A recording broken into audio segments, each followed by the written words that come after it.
আমি comment box পড়ছিলাম, সেই কমেন্ট বক্সে দেখলাম অনেকেই রিকোয়েস্ট করেছেন যে স্যার বিভিন্ন শিলার উদাহরণগুলো যদি একটু বলতেন তাহলে খুব ভালো হতো। তার কারণ আমি প্রায় স্টুডেন্টদের মধ্যে লক্ষ্য করছি বিভিন্ন যে আগ্নেয় শিলা আছে সেই আগ্নেয় শিলার উদাহরণগুলো মনে রাখা কিন্তু খুব কঠিন হয়ে পড়ছে, এবং কিছু কিছু শিলার ব্যবহার পড়ছে, সেই ব্যবহারগুলো কিন্তু মনে রাখা কঠিন হয়ে পড়ছে। তাই আজকে অনেকের রিকোয়েস্টে আজকে যে টপিকটা নিয়ে আলোচনা করব, বিভিন্ন আগ্নেয় শিলার উদাহরণ আমরা মনে রাখার চেষ্টা করব ট্রিক্সও। প্রথমে আমরা কি দেখে নেব, বিভিন্ন আগ্নেয় শিলার কনসেপ্ট খুব সংক্ষেপ দেখে নেব, কারণ আগ্নেয় শিলার বিভিন্ন কনসেপ্ট আপনারা সহজে জানেন। প্রথমে দেখে নেব নিঃসারী শিলা, এটাকে বলে এক্সট্রুসিভ রক ইংরেজিতে। ওকে, উদ্ভিদের শিলা এটাকে বলে ইনট্রুসিভ রক। ঠিক আছে, নিঃসারী শিলা কাকে বলবো এটাকে মনে রাখার জন্য শর্টকাট ট্রিক বলছি, যে আপনাদের মধ্যে তো অনেকের বয়ফ্রেন্ড বা গার্লফ্রেন্ড আছে। এবার কেউ বয়ফ্রেন্ড বা গার্লফ্রেন্ড যদি এক্স হয়ে যায়, ঠিক আছে, যে এক্স হবে সে কী হয়ে যাবে, নিঃস্ব হয়ে যাবে। তাহলে যে এক্স হয় সে নিঃস্ব হয়ে যায়, এই এক্স থেকে হচ্ছে এক্সক্লুসিভ। আর যে এক্স হবে সে কি, আমরা জীবন থেকে বাইরে চলে যাবে, নিঃস্ব মানে বাইরে চলে গিয়ে নিঃস্ব হয়ে যাবে। ঠিক সেরকম যে শিলা ভূপৃষ্ঠের বাইরে সৃষ্টি হবে সে এক্স হয়ে গেল, তো এক্স থেকে হচ্ছে এক্সক্লুসিভ। আর সে যখন এক্স হয়ে যাবে, নিঃস্ব হয়ে যাবে, তখন বাংলা সেটাকে বলবো নিঃসারী শিলা।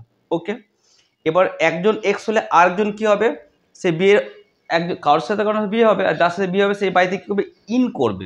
ঠিক আছে, এই ইন থেকে মনে রাখবো ইনট্রুসিভ, তাহলে বাড়িতে যে ইন করছে তাকে বলে ইনট্রুসিভ। ঠিক আছে, তার আগমন হচ্ছে। ঠিক সেরকম পৃথিবীর গর্ভে অর্থাৎ ভূগর্ভে যে সমস্ত শিলা হবে সেটাকে আমরা ইন থেকে মনে রাখবো ইনট্রুসিভ রক, বা সেটাকে আমরা কি বলবো, উদ্বেদী শিলা। ওকে, বর্তমানে একটা খুব ট্রেন্ড চলছে দেখছি, একদিকে রাজ চক্রবর্তী আছে, একদিকে দেব আছে, একদিকে শুভশ্রী আছে। রাজ চক্রবর্তী কান্নার মুখের ছবি দেওয়া হচ্ছে, বলছে ওর জীবন নাকি থেকে শুভশ্রী চলে গেছে, আবার পূর্ণশ্রী চলে গেছে। অর্থাৎ এখানে বলা হচ্ছে নাকি রাজ চক্রবর্তী এক্স হয়ে গেছে, নিঃস্ব হয়ে গেছে। তাহলে ভূগোলে ভাষায় রাজ চক্রবর্তী কি, এক্সক্লুসিভ রক বা নিঃসারী রক। ঠিক আছে, আর দেবের জীবনে যে আসবে হয় শুভশ্রী কিংবা রুকমণি, রুকমণি বা শুভশ্রী কী হয়ে যাবে, ইন্ট্রুসিভ রক।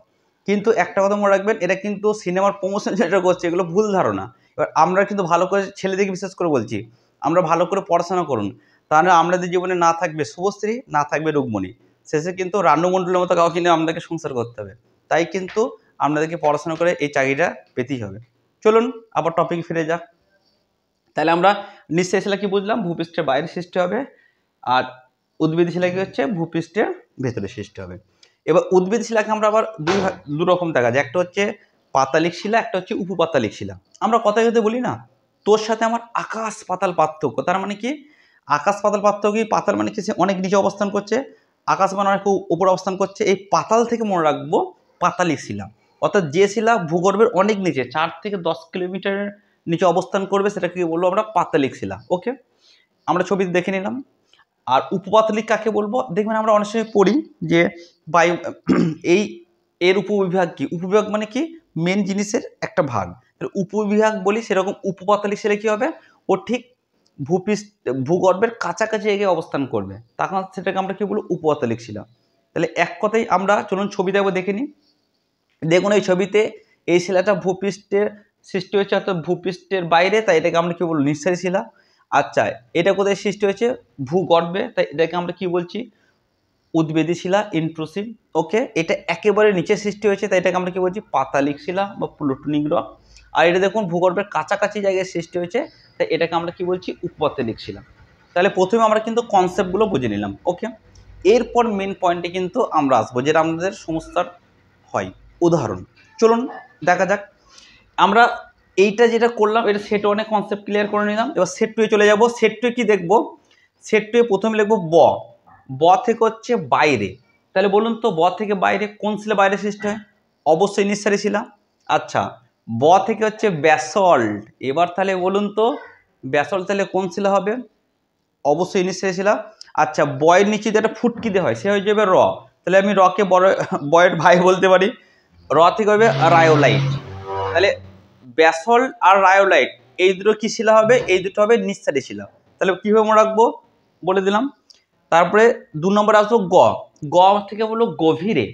একটা গান আছে না, আর গভীরে যাও আর গভীরে যাও। এবার আপনারাই বলুন ভূপৃষ্ঠের গভীরে কোন শিলা সৃষ্টি হবে? অবশ্যই উদ্ভিদ শিলা। গ থেকে যদি গভীর হয়, গ থেকে গ্রানাইট হয়, তাহলে গ্রানাইট কোন শিলা? গ থেকে গ্যাব্রো হয়, তাহলে গ্যাব্রো গ্রানাইট কোন শিলা হবে? অবশ্যই উদ্ভিদ শিলা হবে। আর একটা মনে রাখবেন, দেখুন এটা হচ্ছে একটা ড আছে, এই ডয়ের এখানে একটা যদি মাথায় পাগড়ি দিয়ে দিই তাহলে এটা কি হয়ে যাবে? হস্যু, তাই তো? তাহলে ড থেকে খুব সহজে হস্যু করা যায়, তাহলে ড থেকে মনে ডায়োরাইট, আর হস্যু থেকে মনে উদ্ভিদ শিলা। তাহলে ডায়োরাইট কিরকম শিলা হবে? উদ্ভিদ শিলা। তাহলে উদ্ভিদ শিলা উদাহরণ কটা হলো? গ্যাব্রো, গ্রানাইট, ডায়োরাইট, এই তিনটে কি হয়ে যাবে? উদ্ভিদ শিলা হয়ে যাবে। ঠিক আছে। আর 3 নাম্বার এটা মনে রাখবো, যেখানে লিথ লয়সই থ, যেখানে লিথ কথা যুক্ত থাকবে, যেমন ব্যাথোলিথ, ফ্যাকোলিথ, ল্যাকোলিথ, যেখানে শেষে লিথ কথা যুক্ত থাকবে সেই লিথগুলো কোন শিলা হয়ে যাবে? উপপাতালিক শিলা হয়ে যাবে। ওকে ওকে। এরপর চলুন আমাদের কিছু কোশ্চেন পড়ে, যে কোশ্চেনগুলো কিন্তু পরীক্ষার জন্য খুব ইম্পর্টেন্ট, সেই ইম্পর্টেন্ট কোশ্চেনগুলো কিন্তু ট্রিকের সাহায্যে আমরা বুঝিনি। এবার সেট 3 কি দেখবো? ব্যাসল্ট। ব্যাসল্ট মানটা আমরা এইভাবে লিখবো, BASALT, ব্যাসল্ট। এবার দেখুন বি থেকে হচ্ছে বাইরে, বাইরে কোন শিলা সৃষ্টি হবে? নিঃসারী।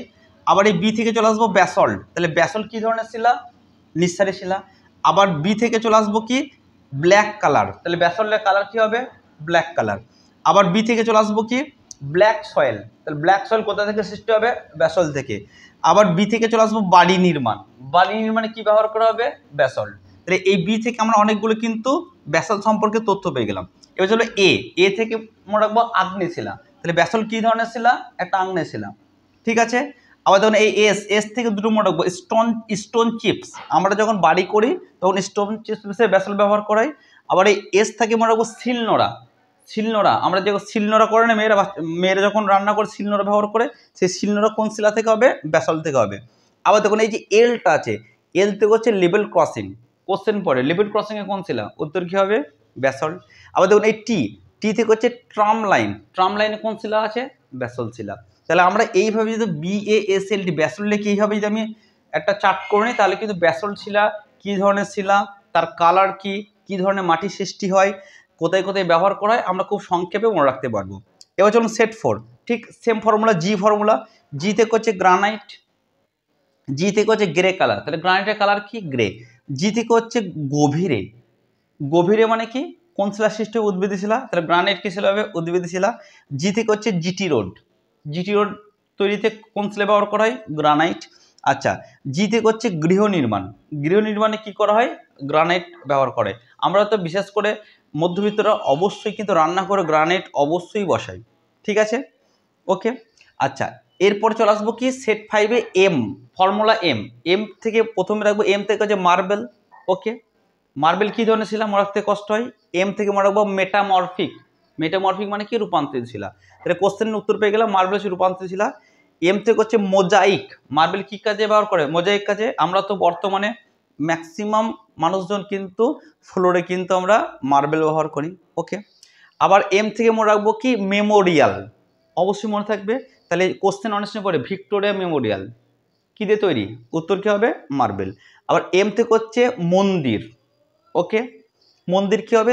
কোশ্চেন পড়ে দিল ওরা মন্দির কি দিয়ে তৈরি? উত্তর কি হয়ে যাবে? মার্বেল।